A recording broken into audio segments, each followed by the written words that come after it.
आज की इस क्लास में मुताला करेंगे बच्चों हमारी दरसी किताब गुलिस्तान अदब के हिस्सा नस्र के सबक नंबर 3 का। और इस सबक का उन्वान है मुख्तसर अफसाना। मुख्तसर अफसाना यानी छोटा अफसाना या ऐसा अफसाना जो एक ही नशिस्त में पूरा पढ़ा जा सके।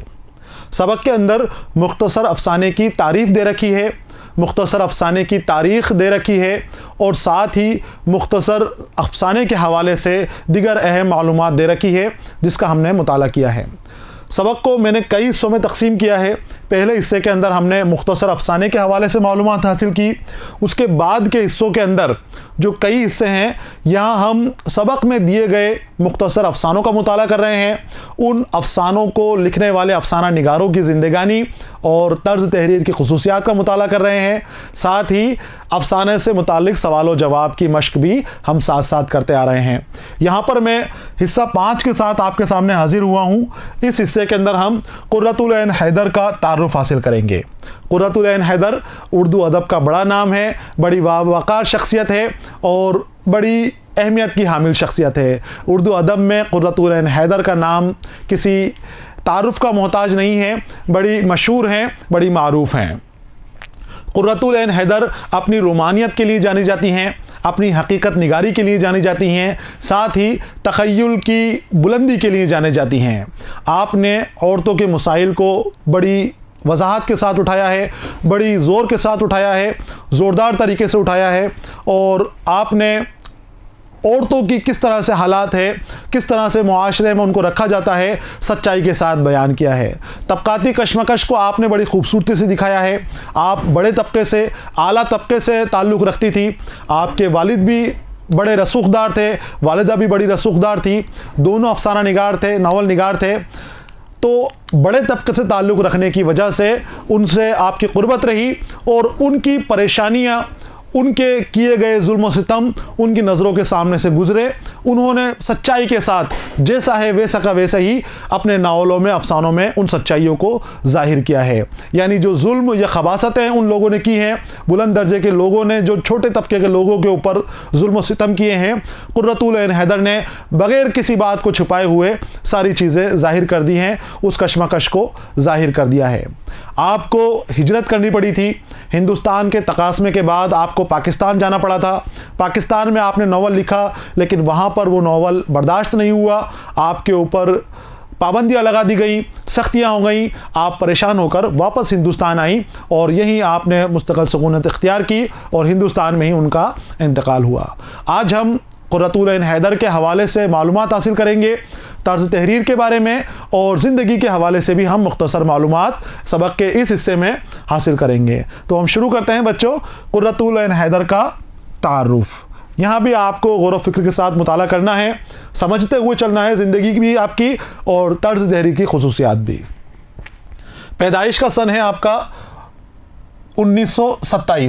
1927 में अलीगढ़ में आप पैदा हुई थी और 2008 के अंदर आपका इंतकाल हुआ। नोएडा के अंदर आपका इंतकाल हुआ। दिल्ली के करीब ही जगह है जो यूपी के अंदर आती है, नोएडा। यहीं आप मुस्तक़िल सुकूनत इख्तियार की हुई थी, यहीं इंतकाल हुआ।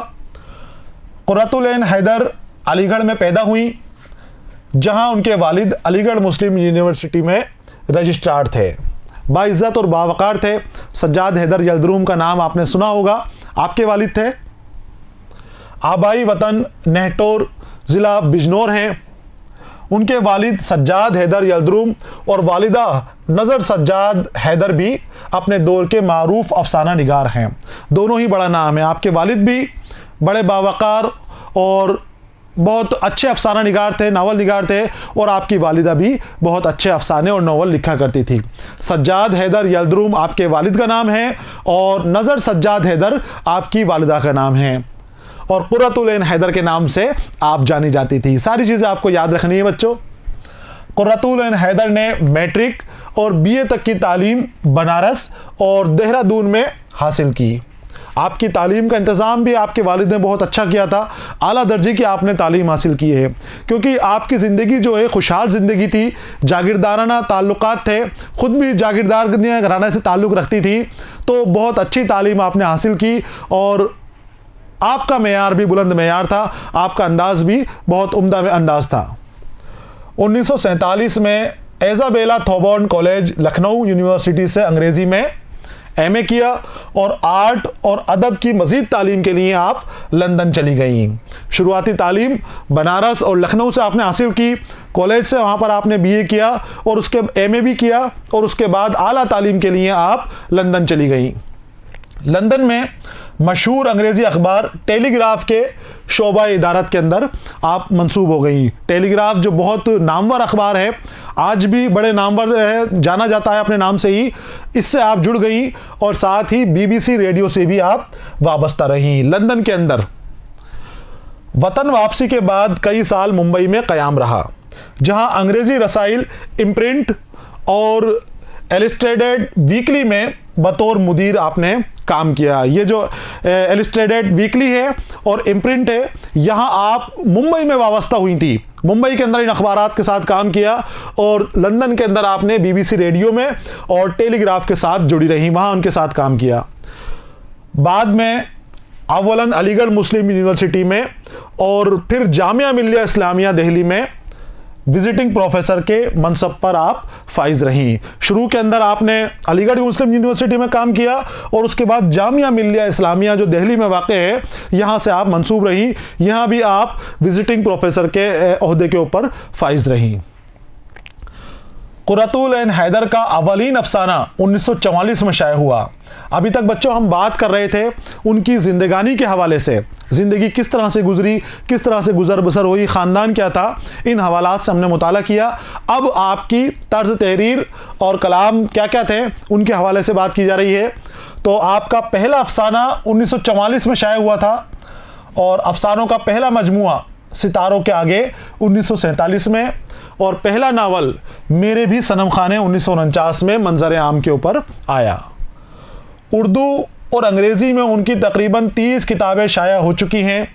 उनमें अफसानों के मजमूए, नावल, नालेट, रिपोर्टाज, सफ़रनामे, अदबी मज़ामीन और आलमी अदब के तर्जुमे शामिल हैं। आपने तर्जुमे भी बहुत बड़ी तादाद में किए हैं, दुनिया भर की किताबों के आपने उर्दू में और अंग्रेज़ी में तर्जुमे किए हैं और आपके बाद आपकी किताबें भी दुनिया भर की ज़ुबानों के अंदर तर्जुमा की गई हैं।